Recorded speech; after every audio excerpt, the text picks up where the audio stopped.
During the Stalin era, people were afraid to say anything. It's interesting to note that activists today and activists back then are similar. Back then, there were a small group of renegades, as they were called by Soviet officials. What the officials did not say was that issues of human rights and other freedoms concerned many different people. Among them were nuclear scientist Sakharov and worker Marchenko, biologist Kovalyov and General Grigorenko, poet Gorbanevskaya and writer Daniel. We'll try to talk about each of them. How serious of a problem was it for the Soviet system to confront the dissident movement? It was one of the problems, but definitely not the major one. Valery Shirayev, assistant director of the Novaya Gazeta newspaper, former major of the KGB reserves. In Russia, in the waning days of the Soviet Union, the majority of incarcerated people were not Democrats, and were not those who fought the system to change it. No, they were almost all nationalists, Ukrainian nationalists, Uzbek, and so on. These were the nationalists. The Baltic states, those were the real problems. Those were the dissidents. A whole group of nationalistic intelligentsia wanted to build nationalistic governments. There were very few of those who were fighting communism. Very, very few. In the 1960s, the slogan of the modern protesters was born, "Obey your constitution." It is attributed to Alexander Yesenin-Volpin. I wonder if the Russian government today hears the voice of its people. All our opponents are for a state based on the rule of law. But what is a law-abiding state? The one that observes current laws. What does the current law say about demonstrations? You have to have the permission of local authorities. If you have it, go, march and demonstrate. If not, you do not have the right. If you demonstrated without permission, be ready to be clubbed on the head. That's all. Article 31 of the Constitution states, citizens of the Russian Federation shall have the right to gather peacefully without weapons and to hold meetings, rallies, demonstrations, marches and pickets. The reality is driven by the subjective judgments of those who have had first-hand experience with the subject. For all intents and purposes, in Russia today, troikas are reborn. Irik Murtazin, former spokesperson for the president of Tatarstan from 1999 to 2002. In November 2009, he was found guilty of slander and stirring up hatred between social classes. He was sentenced to 1 year and 9 months in a maximum security prison camp. Journalist at the Novaya Gazeta newspaper. То есть были сталинские тройки, сегодня возрождены уже тройки российских времен, потому что... We had troikas in Stalin's time. Now we have modern Russian troikas. The judge, the prosecutor, and the state-appointed lawyer. The state-appointed lawyer, the lawyer on call, first of all tries to convince his or her client to plead guilty and agree to a special trial procedure, that is, without the examination of evidence. When you realize that verdicts today are rubber-stamped within 15-20 minutes, is it really different from what troikas did? Those who have already faced Soviet courts and spent time in special psychiatric facilities say that modern protesters are making a number of mistakes. Honestly, it would be strange if they did not. One should never say that as a result of the protest on Revolution Square, the regime will fall. The Kremlin's walls will fall. That's a joke. Valeria Novodvorskaya, politician, dissident, founder of the Democratic Union Party. From 1970 to 72, underwent treatment in a specialized psychiatric hospital in the city of Kazan.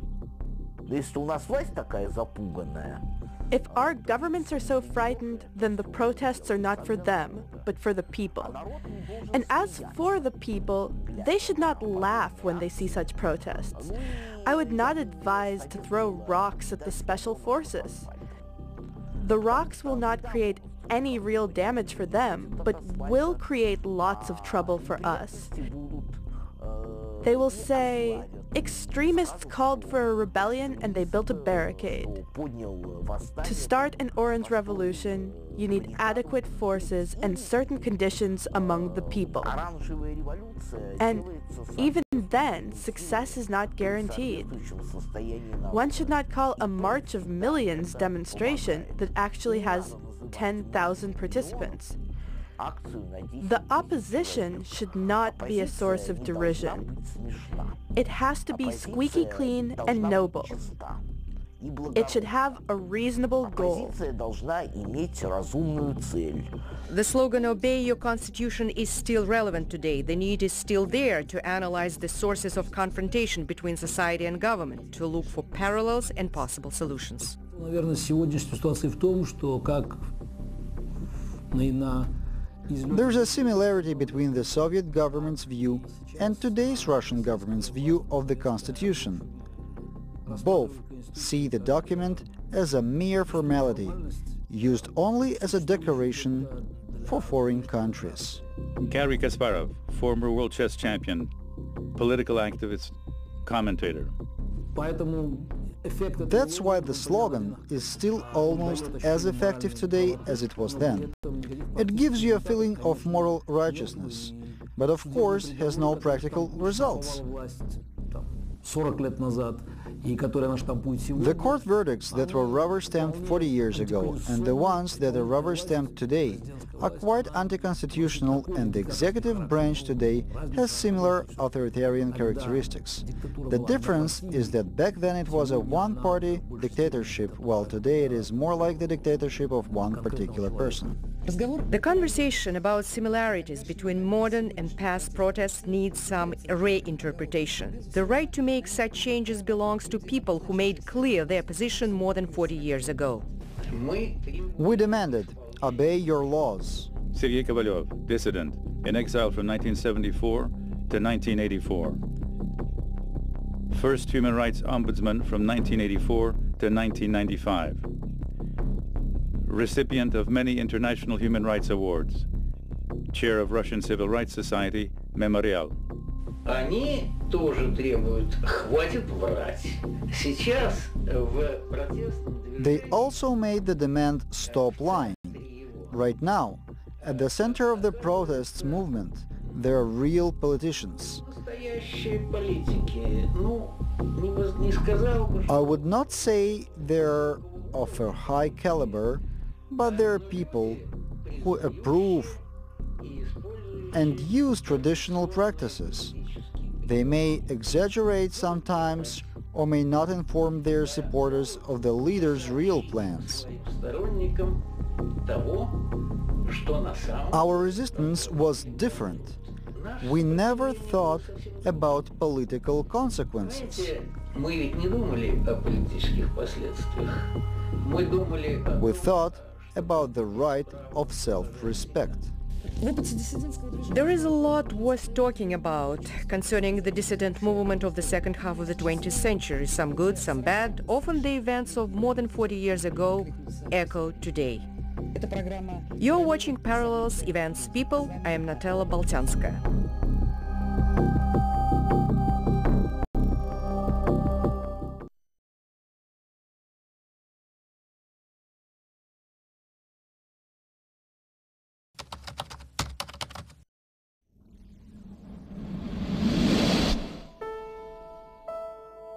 My name is Tuhin Das and I came from Bangladesh. I left my country in extreme situation and I came here not for only security. I came here for freedom, freedom of expression, freedom of writing and freedom for living or survive. I think a lot of bad things happening in our country, and already 16 writers murdered by the extremists. So I am writing that novel about my social structure of country, basically the Islamization of country. So that is, I think, dangerous issue. In the middle of 80th decade, our constitution changed by a military dictator, and Bangladesh was a secular country, and secularism was the one main point of our constitution, and he changed. I wrote against war crimes, and some war criminals in our country, and they are still in our country, and they are doing their job. They never condemned, so for that we wrote against them. Right now, they are local collaborators of 1971, and right now in our country, there are a lot of their supporters. So when we wrote against them, and these supporters sometimes on the online or personally threatened us. When I first came here, I got a cultural shock. Right now, I am feeling safe here, well. I am writing freely. I am writing a novel about of my social structure of country. It is a language barrier is a problem, but I am learning. I miss my family. I am the one son of my parents. I miss my parents, and I had a nephew in my country. So he lived with me from 2 years old. After coming here, I joined Greater Pittsburgh Literary Society. I learned from them American culture and English also. I read in my country, and I completed masters, and I read also in English, but I think our pronunciation is different. After coming here, every day I am learning also. I loved my country, and here are also my family, my parents and my nephew and my sisters and a lot of friends. I think the situation of my country will be good, and I will come back my country. I hope that.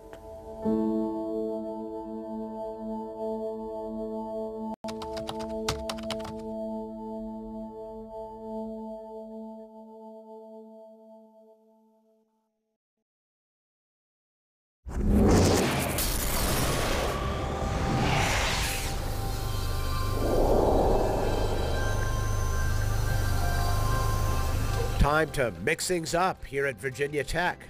These are cavitation bubbles. Not suds, mind you, no soap involved. They're created when air is churned up in water. And better understanding of how they work could lead to cleaner and healthier food on our tables. So these bubbles by itself, it doesn't have any toxic chemicals. Just a natural bubble will be used for environment-friendly or nature-friendly method to clean or sanitize the fruit. With support from the National Science Foundation, biofluid scientist Sunny Jong and his team want to understand more about the anatomy of these bubbles. In the lab, the team creates a bubble, then uses a high-speed camera to watch how it grows and then collapses. We create the electric spark on the water, and then this electric spark will create the bubble, and this bubble will grow, and then it will shrink back to zero. Jong says when a cavitation bubble collapses, it generates a shock wave, then a suctioning effect that pulls anything close by toward it. So you can see the particles is moving toward the bubble. Small particles will be pulled toward the bubble because of its violent motion. You want to start with the lower airflow or the higher airflow of this? I'll start with the lower airflow. The bubble action has some promising applications. Working with food scientists, Jong's lab is doing preliminary tests with regular bubbles to explore how cavitation bubbles might soon be used to pull soil or microbes like E. coli or salmonella off fruit, from the smooth skin of a tomato to the bumpy surface of a cantaloupe. You can think about these particles are bacteria or dirt sticking on the fruit surface. By creating this kind of the bubble motion around it, you can suck the bacteria or dirt from the fruit surface. Zhang believes supermarkets and other sellers would welcome an easy, non-toxic way to clean fruit. These days there are a lot of farmers markets in the United States, and usually farmers do not clean their fruit when they sell this fruit to the customers. Cavitation bubbles are already in use for certain industrial applications, like cleaning water at treatment plants. Down the road, Zhang sees bubble machines as a common appliance at fruit and vegetable markets, maybe even our kitchens. A quick dip of your fruit, and you can take a worry-free bite. Good food for thought. For Science Nation, I'm Miles O'Brien. Carol Highsmith has been called America's photographer. She's been traveling the U.S. for more than 3 decades, taking pictures of the people and places that make America unique. When I go out across America, what do I photograph? Everything. Someone said to me, well, why would you photograph the Golden Gate Bridge, for instance? Everybody's taking photographs of it. Yes, there will be images of the Golden Gate Bridge that may exist 500 years from now, but the ones that we know will exist in high resolution will be mine at the Library of Congress. Highsmith is collaborating with the Library of Congress in Washington, the largest library in the world, to capture as many images as she can. It's important that we have our beautiful scenes tucked away in a place that knows all about preservation. Her vast collection, all copyright-free, includes many memorable images of America's national parks. I've been to most of them, and it's everything from the spectacular and vast Grand Canyon to wintertime scenes of Yellowstone. At Yellowstone, America's first national park, she was mesmerized by the bison. I would say really in all the wildlife images I've taken, and I've taken a lot, the bison are the best in a sense that they look like they come from 100,000 years ago. You're looking at this vast, gorgeous landscape of Yellowstone in the winter and the fall and the spring, and you're seeing the bison babies, and all of the calves, and you just think about, will this always be? Highsmith shoots at all hours and every weather condition, and has even had to face her fear of flying. So I finally get to Alaska, and I'm going to Denali, and I hire a plane to take me up there. The whole way there I'm thinking, how can I get out of this? I just say, you must do it. So I did it. But to photograph it, and then to photograph Ruth Glacier, which is huge, and to know that maybe someday it'll be gone, it was just an experience and a half. It's that fear of iconic American landscapes and landmarks one day disappearing that motivates her. They say Yellowstone, it could just blow up. Will the bison be there in Yellowstone? The Washington Monument. We had an earthquake here in Washington, D.C. That whole thing could have just collapsed. So I'm just there to capture it as it looks right now. Some of her experiences have been especially meaningful. So I'm at Ford's Theater 150 years after Lincoln died, right there. And there are reenactors, and there was this man who held a candle, and that's how his face was lit. I thought, whoa, you can almost feel like what it must have felt like to be there at that night. I also photographed, for instance, the coat that Lincoln wore the night he died, with his bloodstains on it. So to be close to these artifacts is just incredible. Carol Highsmith will be remembered not only for her work, but for the singular act of generosity that has defined her career. I'm just glad to be there. I'm glad to have this as my job. Julie Daawo, VOA News, Washington.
They're critical, not just for the United States, not just for the developed countries, but also for the developing world.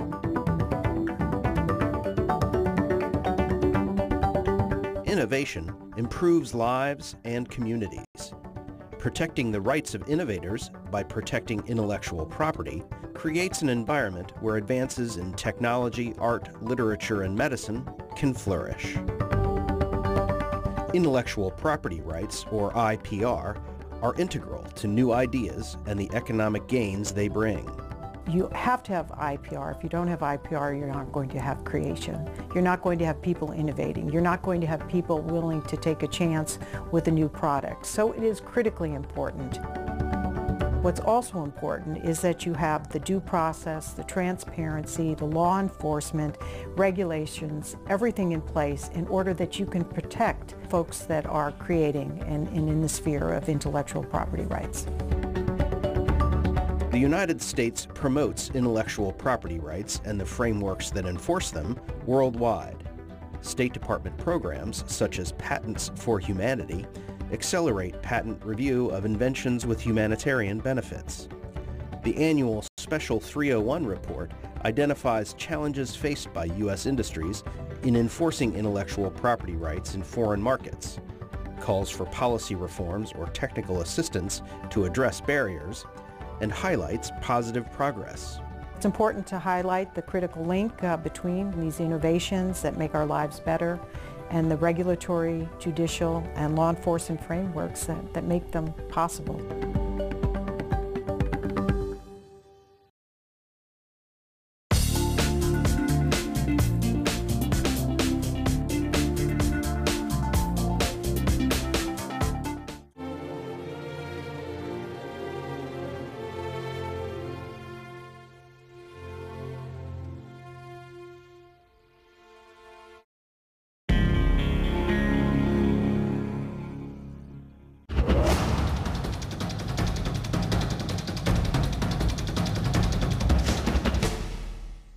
This is Border Crossings. My name is Larry London, and I'll be your host for today's show as we welcome a music star from the 1980s, whose hits include Every Time I Think of You, Change, Back on My Feet Again, and of course, the #1 song, Missing You. John Waite's name might not be easily recognizable, but his smash hits and his unique vocal styling certainly are. From his days with Bad English and the Babies to his own solo recordings, John Waite has toured with Ringo Starr and many other music giants. John's music has topped the U.S. and UK charts, and he's on tour today, and he joins us for a live performance and interview. Stay tuned for John Waite on today's Border Crossings. I'll put my heart on hold.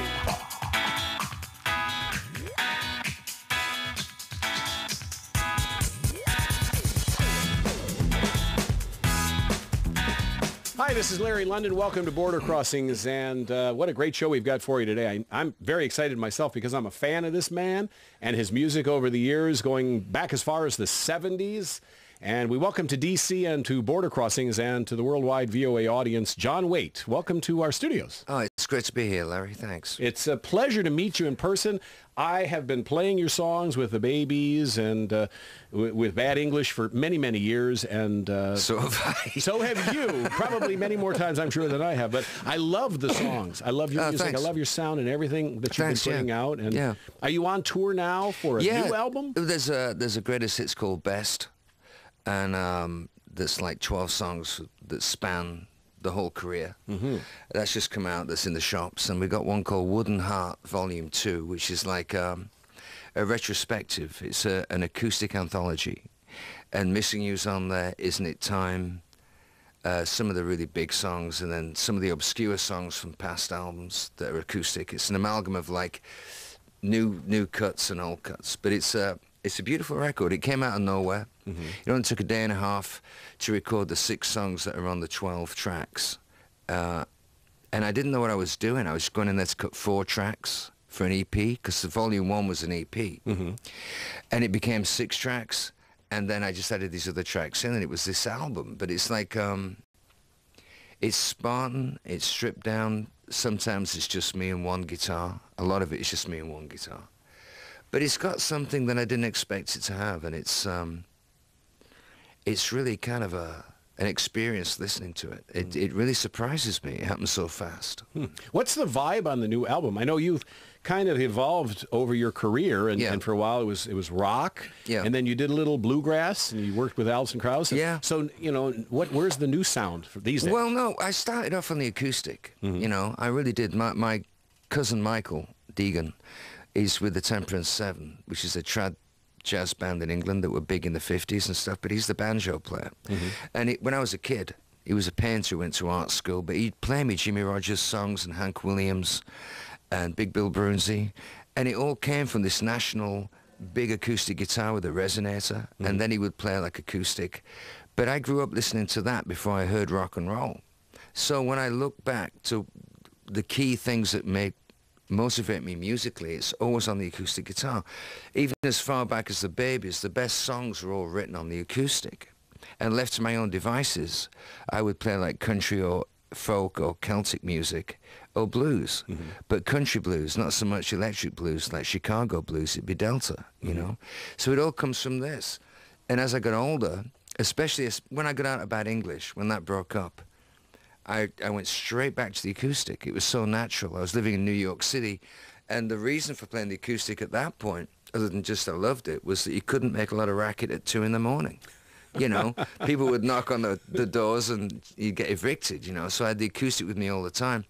But it spoke to me, and it always has. And so at this point in my life, when I don't need to sort of do anything other than what I want to do, you know, this is what I'm doing now. It's just gone back to what I loved as a kid.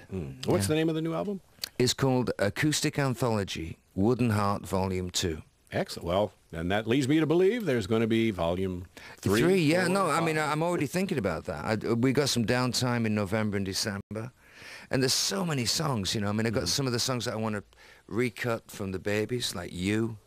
There's songs that are just beautiful songs I'd like to sort of update and just bring out without any orchestration or, like, backbeat. Just the acoustic, it speaks so truly, you know. I want to get back to that.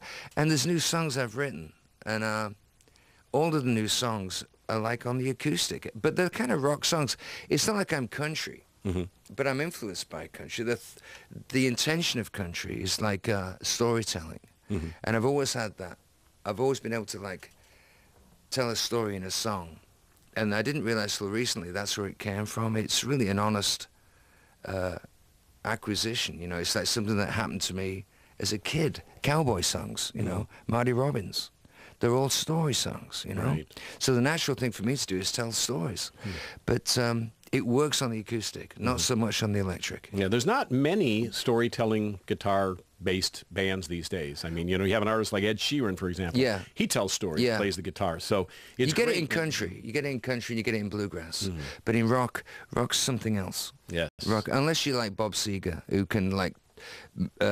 and obviously Bruce Springsteen. Right. There are people that really own Dylan, that. the legends, Bob Dylan. You know, I mean, Dylan's like the, you know, he's Dylan. There's only one Dylan, and he's the boss. We've got John Waite in our studios on tour for album 11, and is it? I guess you're not counting anymore. No, I was. I thought it was more like 20, actually. It feels like it, huh? No, it's 20. Oh, wow, it's the solo records. It's 11. But if you put Bad English in there and the That's Babies, true. It's it gets to like 20. 20 or 21. Yeah, and it's 40 insane. years, right? 40 yeah, plus more years. than 40 years. I think somebody's trying to make me look good, but I said it's 40 years. It's more like 43 or something, you know? Well, you look great. Oh, thank you. And introduce the guys in the band. On the stool. In the stool? Yeah, we couldn't bring a drum kit. They couldn't fit